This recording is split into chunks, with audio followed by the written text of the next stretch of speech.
Сарбастау ауылындағы орта мектептің 2-ші сынып оқушысы Ақатай Айша Аба Құнанбай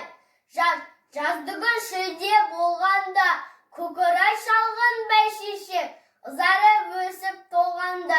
күркіреп жатқан өзенге көшіп ауыл қонғанда шұрқап жатқан жылқының шалынан жоны қылтылдап ат айғырлар билер бүйірі шығып ыңқылдап суда тұрып шыбындап құйрығымен шыпылдап арасында құлынтай айнала шауып бұлтылдап